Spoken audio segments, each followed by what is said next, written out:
আমি আবার বলছি, এই বাংলাদেশের আজকের যে সরকার, তাদের উপরে আন্তর্জাতিক চাপ সৃষ্টি করা হোক,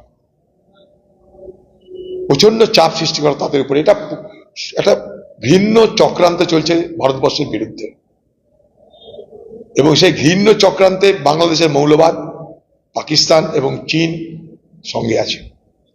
এটা দেখতে হয়তো এইটুকু জায়গা, একটা চিন্ময় কৃষ্ণদাস, ওগুলো কিছু না, ওগুলো সিম্বলিক। এই বাংলাদেশ ভারতবর্ষের জন্য বড় বিপদের কারণ। অনেক আগে বলেছি, আজও বলছি, আমরা পার্লামেন্টে কতবার বলেছি, ভারতবর্ষের জন্য এই বাংলাদেশ আগামী দিনে ভয়ঙ্কর ভয়ঙ্কর ভয়ঙ্কর বিপদের কারণ হয়ে দাঁড়াবে। ভারতবর্ষের সরকার, রাজ্যের সরকার রাজনীতি না করে মিলে মিশে ভাবুন।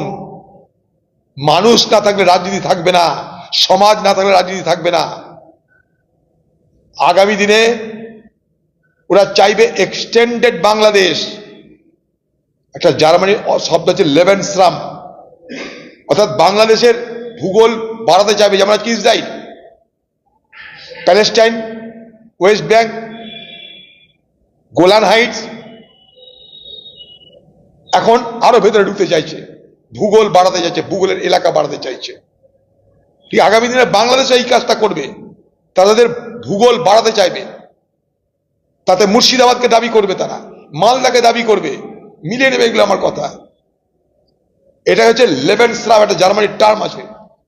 অর্থাৎ তুমি তোমার ভৌগোলিক আকার আয়তন বাড়াও।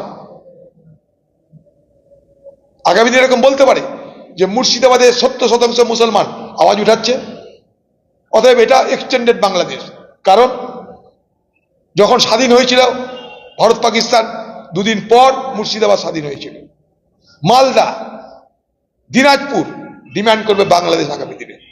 এই হচ্ছে এক্সটেন্ডেড বাংলাদেশ, অতিরিক্ত অংশ বাংলাদেশের।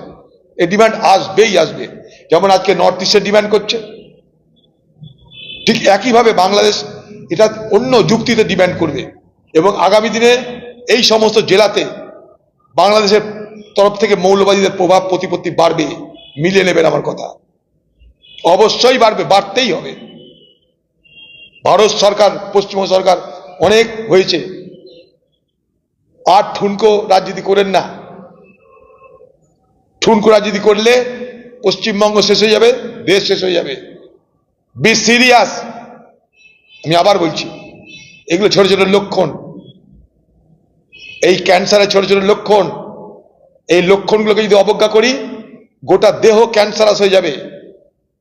আমরা এখানে হিন্দু মুসলমান মিলে মিশে যাতে বেঁচে থাকতে পারি, চলতে পারি, ও এক হয়ে থাকতে পারি, তার জন্য প্রয়াস শুরু করা হোক এখন থেকে, না তো ঘোর বিপদ। পশ্চিমবঙ্গের সাম্প্রদায়িক সম্প্রীতি আমাদের আগামী দিনে বাঁচাবে, না তো আজ বাংলাদেশে দেখছেন, আগামী দিনে পশ্চিমবঙ্গেও তাই হবে। পশ্চিমবঙ্গে বাঁচানোর একটাই রাস্তা, সাম্প্রদায়িক রাজনীতি থেকে সরে আসুন। হিন্দু মুসলমান আমাদের মধ্যে ঐক্য তৈরি করুন, সম্প্রীতি তৈরি করুন, ভ্রাতৃত্ব বোধ তৈরি করুন। এটাই পশ্চিমবঙ্গকে বাঁচানোর কথা ভাবুন। এখন বর্ডার, এটা মাথায় রাখবেন। ভয়ঙ্কর বিপদের দিন আসছে। আমি অ্যালার্মিস্ট নই, কিন্তু আমি বলে রাখছি, সকলের চিন্তা করা দরকার। ভৌগোলিক সীমানা বাড়াতেই হবে।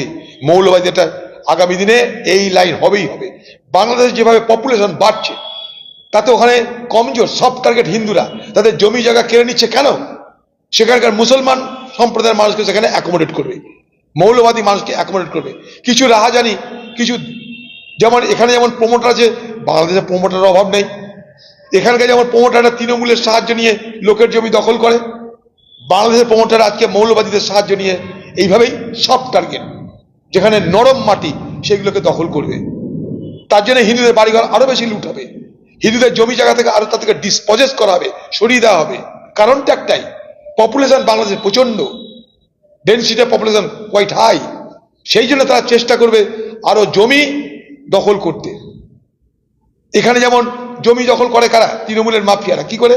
কোথায় বুড়ো মানুষ, কোথায় গরিব মানুষ, কোথায় ঝামেলায় পড়েছে, ফটাফট জমি দখল করো, এগুলো সব টার্গেট। বাংলাদেশের প্রমোটারদের কাছে হিন্দুদের জমি জায়গা সব টার্গেট, তাই লুট হচ্ছে জমি জায়গা আরো বেশি করে। বিহারের চিকিৎসকের তথ্য